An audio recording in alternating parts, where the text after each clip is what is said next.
We've collaborated with one of our co-workers, Dr. Victor Cabrera at the University of Wisconsin, and basically have developed an economic decision-making system.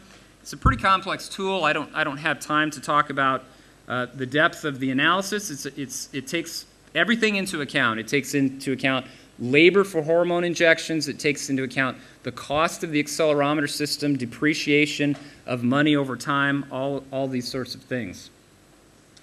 And when we compared the treatments, treatment 1, 2, and 3, and you look at the net present value in dollars per cow per day, amazingly, there's not a difference between treatment 2 and treatment 3 cows overall.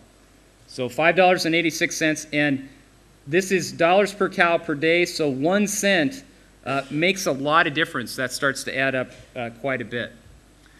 The other thing that I took away from the analysis that we did is that these activity systems are relatively expensive. For a 1,000 cow dairy, if you buy tags for half of the cows, that's 500 tags, and then you have the installation of the system, it's going to cost about $72,500 to buy one of these systems and put it in place on the farm.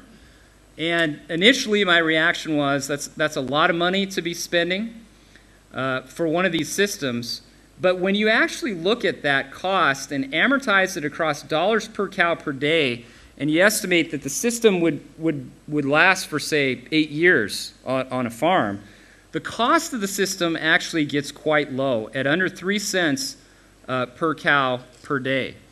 So the other thing I'm saying about these systems is I personally don't think you're going to make a lot of money buying one of these systems. What you do is you trade costs.